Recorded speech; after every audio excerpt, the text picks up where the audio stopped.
Taarifa zaidi utaipata mwendo wa saa 3 kwa lugha ya Kiingereza. Huku hayo yakijiri, kikundi kimoja cha vijana kutoka Busia kimemtaka mwanaharakati maarufu Okiya Omtatah kujiuzulu wadhifa wake kama seneta na kujikita katika wanaharakati. Wamedai kuwa Omtatah ameshindwa kuwasilisha maslahi ya wakazi wa Busia kama kiongozi aliyechaguliwa na badala yake amehamishia mawazo yake kwenye siasa. Kauli zao zinakuja siku moja tu baada ya seneta huyo mwenye utulivu anayejulikana kwa kesi nyingi za kisheria kukamatwa Nairobi akiwa na wanaharakati wa haki za kibinadamu na vijana waliokuwa wakiandamana kupinga kuongezeka kwa visa vya utekaji nyara.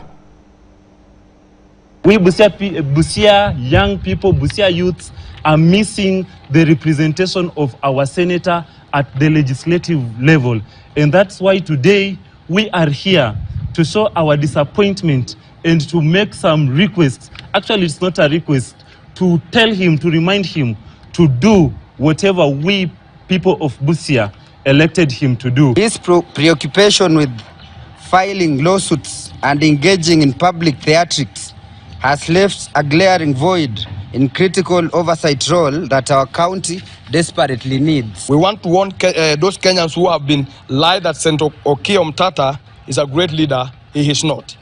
Okiya Omtatah is an activist. He is not a leader. He has not done his job as Busia senator. If Senator Okiya Omtatah fails to resign effective immediately, we the youth of Busia shall immediately start the process of collection of signatures to recall him in line with the Constitution of Kenya.